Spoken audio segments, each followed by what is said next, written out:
안녕하세요. 영카고입니다. 영하. 오늘 내용의 경우에는 저번 영상과 이어지는 내용이기 때문에 이 전 내용, 노력을 왜 잘해야 하는가에 대해서 보고 오지 않으신 분들은 영상 이해가 힘드실 수도 있겠습니다.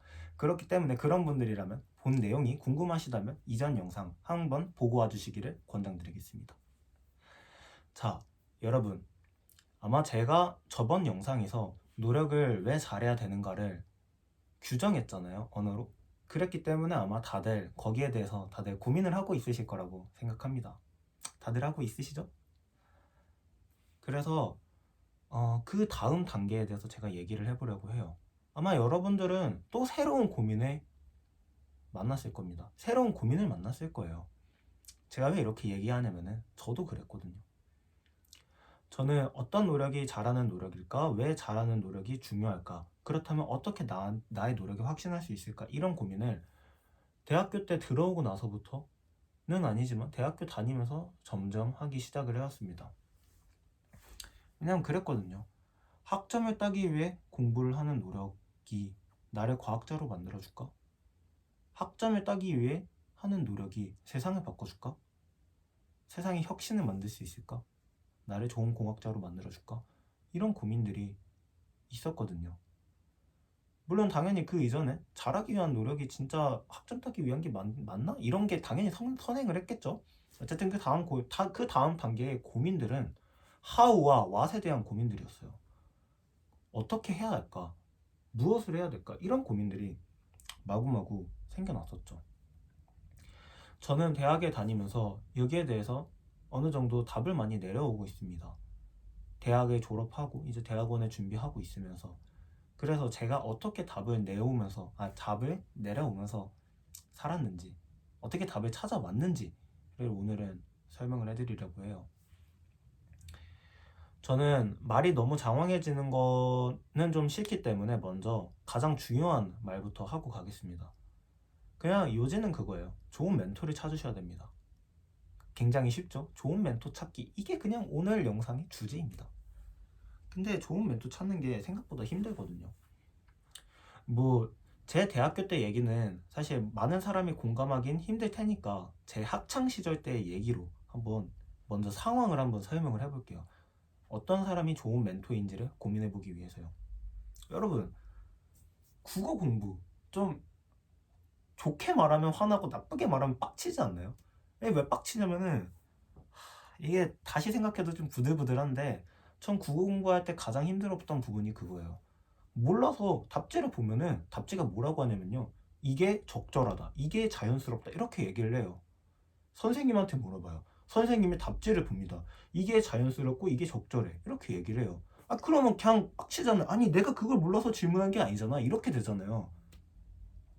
좀 더 다른 방식으로 설명을 해볼게요. 영어도 똑같아요.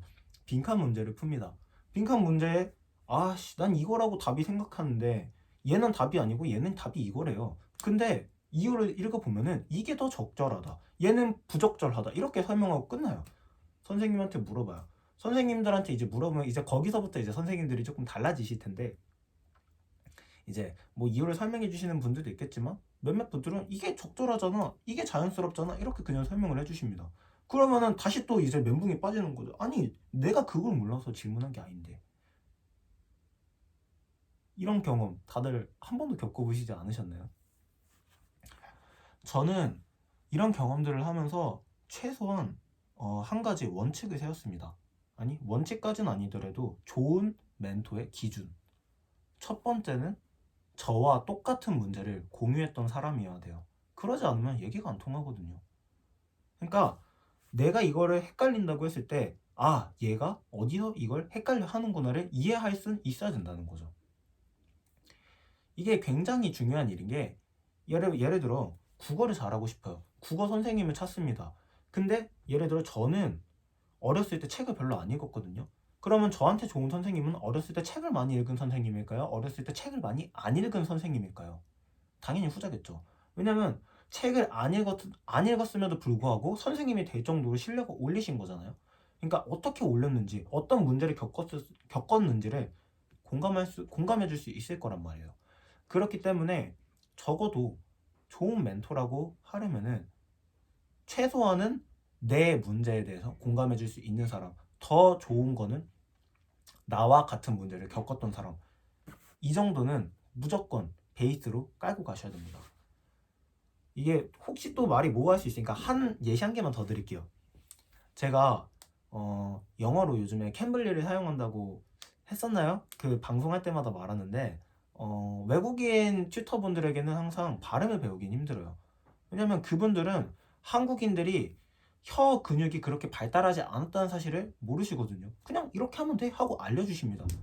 근데 한국인 분들 중에 영어를 잘해주신 분들은 그거 너 혀 근육이 발달을 안 해서 그래. 그러니까 혀 근육을 발달시켜야 돼. 이거를 명확하게 얘기해 주시거든요. 이렇게 언어로 규정을 하는 순간 노력해야 될 방향성, 그러니까 태스크가 명확해지죠. 그렇기 때문에 이런 방식으로 일단은 저와 동일한 문제를 겪었던 사람이어야 저의 문제를 해결해 주실 수 있습니다. 그 다음에 이제 다른 얘기를 해볼게요. 제가 중고등학교 때 막 대학생 멘토분들이 좀 있으셨던 것 같아요. 근데 항상 질문을 할 때 썩 좋은 대답, 썩 만족스러운 대답만을 얻지는 못했던 것 같아요. 그게 왜인지를 좀 고민을 해봤는데 가장 중요한 이유가 있더라고요. 그 사람이 내가 바라는 목표와 닿지 않아 있을 가능성이 높아요. 일반적으로 그냥 멘토를 보고 찾으면은 이게 무슨 의미냐면은 어떤 예를 들어 경영학과라고 해요. 내가 사업을 하고 싶어서 경영학과에게 질문을 해요. 근데 그 경영학과는 사업을 하려고 경영학과를 들어간 게 아닐 수도 있잖아요. 그런 경우에는 저의 본질적인 멘토가 되어주기는 힘들 수도 있어요. 왜냐면은 그 목표에 다가간 사람도 아니고 그걸 경험해본 사람도 아니고 하기 때문에 본인이 봐오고 느낀 걸로만 설명을 해줄 가능성이 높잖아요. 그럴 경우에는 대답이 그냥 떠 있을 가능성이 높습니다. 떠 있다는 게 추상적일 수가 있어요. 실질적으로 도움이 안 될 수도 있습니다. 좀 더 다른 방식으로 설명을 해볼게요. 대학교 1학년 입학을 합니다. 내가 꽈탑을 하고 싶어요. 꽈탑을 하고 싶은데 그냥 그저 그렇게 공부하시는 선배들한테 공부 어렵나요? 어떻게 공부 잘해요? 이렇게 얘기하는 것보다 당연히 꽈탑하던 선배한테 물어보는 게 도움이 훨씬 많이 되겠죠. 좀 더 다른 방식으로 물어볼게요. 제가 만약에 3.3, 그러니까 학점을 3.3을 받고 싶어서 공부를 하는 사람이야. 나는 3.3을 최적으로 받기를 원하는 사람이야. 근데 4.3 받는 사람한테 물어봐요. 그러면은 4.3 받는 사람은 학점 잘 받으려면 이렇게 해야 되는데 하고 너무 높은 기준치를 알려줄 수도 있잖아요. 그러니까 제가 이런 예시들을 들으면서 하고 싶은 얘기는 뭐냐면은 멘토, 멘토로 불릴 사람이 본인의 목표와 가까워야 됩니다. 멀면은 그렇게 실질적으로 도움이 되기 힘들어요. 그렇기 때문에 이 둘을 종합하면 어떤 얘기가 생기냐면은 자, 첫 번째, 나와 동일한 문제를 가졌던 사람. 두 번째, 내 목표에 닿아 있는 사람. 이 두 가지가 좋은 멘토를 선별하는 기준이 될 수 있습니다. 이 두 가지를 언어로 구체화시켜서 생각을 하시면서 멘토를 찾으시면 분명 좋은 멘토를, 분명까지는 아니지만 좋은 멘토를 찾으실 확률이 올라가실 겁니다.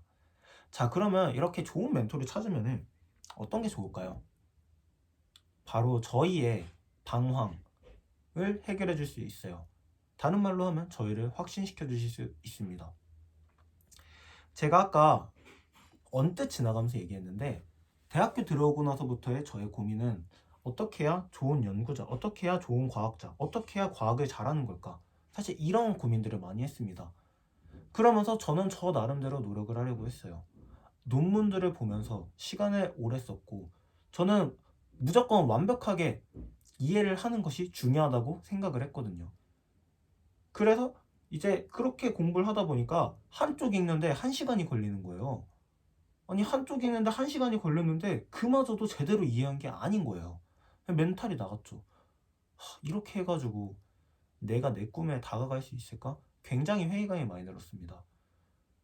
책 한 권을 한 달, 두 달, 세 달 이렇게 봐도 모자란데 1시간을 때려박아야 한쪽을 본 거예요. 그러니까 너무 우울했죠. 몇백 쪽짜리 책인데 이거 언제 다 보지? 이렇게 고민을 하면서 너무 힘들었고 그런 것 때문에 정신적인 스트레스가 굉장히 강했습니다. 저는 나름 잘해보려고 노력한 건데 내가 잘하고 있는 건가? 전진하고 있는 건가? 이렇게 해가지고 뭐가 되긴 하나? 이런 고민들이 너무 많이 드니까요. 근데 제가 그런 고민들을 싹 날려버릴 수 있는 거는 저희 학교 교수님과의 면담 이후였습니다. 저희 학교에는요, 저희 분야에서 가장 잘 나가시는 이론 교수님이 계셔요. 그러니까 대가죠. 저는 언젠가 노벨상을 받고 싶습니다. 하지만 현재 노벨상에 가장 가까워 있으신 분이라고 생각을 해요. 그분께 가서 여쭤봤죠. 저는 이론을 하고 싶습니다. 저는 물리를 하고 싶은데 공부가 너무 힘듭니다. 제가 1시간 걸쳐서 한 페이지를 보고 있는데 원래 이런 건가요? 아니면 제가 조금 너무 디테일하지 않은 부분에 시간을 많이 쏟고 있는 건가요? 이렇게 교수님께 여쭤봤습니다. 교수님이 한마디로 대답을 해주셨어요. 이론이 쉬운 거면 누가 해? 이렇게 딱 한마디로 답변을 해주시더라고요. 그 얘기를 들었을 때, 아, 그렇네. 내가 가고 있는 목표가 그렇게 쉬운 길이 아니고, 당연히 공부가 어려운 게 맞구나. 내가 1시간 걸려서 한쪽을 본다는 게 어려운 일이 맞고, 그렇기 때문에 내가 하는 일이 가치가 있겠구나. 이런 것들이 그냥 머릿속에 정리가 쫙 되더라고요. 그때부터 저는 제가 하는 공부에 확신이 생길 수 있었습니다. 아마 여러분들도 제가 저번 영상을 만드신 이후로 많은 고민을 해오셨을 거예요. 아, 내가 영어를 지금 이렇게 공부하고 있는 게 맞는 걸까? 이런 고민들? 아마 다들 해보셨을 거라고 생각을 해요. 근데 만약에 본인과 똑같은 문제를 겪었으면서 그 문제를 완전히 극복한 진짜 멘토라고 부를 사람이 있으면은 저희가 그래도 조금 저희의 방향성에 확신할 수 있지 않을까요? 좀 비유적으로 표현하면 그런 느낌일 것 같아요. 멘토를 찾기 전에는 눈 덮인 사막을 혼자 걸어가는 느낌이겠죠. 그러니까 당연히 내 목적지는 알지만 내가 가는 길이 목적지로 향하는 길인가에 대한 확신이 없는 거잖아요. 근데 내가 가는 길 앞에 한 사람이 서 있고 그 사람의 발자국을 볼 수 있으면은 아예 좀 확신 들 수 있잖아요. 그리고 내가 하는 방향이 맞겠구나, 이것도 알 수 있고요. 그렇기 때문에 저는 만약에 여러분들이 어떻게 하는 노력이 진짜 잘하기 위한 노력일까에 대한 고민이 드신다면은 좋은 멘토를 한번 서치해보는 것을 권장드리면서 영상 마무리하도록 하겠습니다. 오늘 밤에 다시 스트리밍 할 때 만나요. 영빠!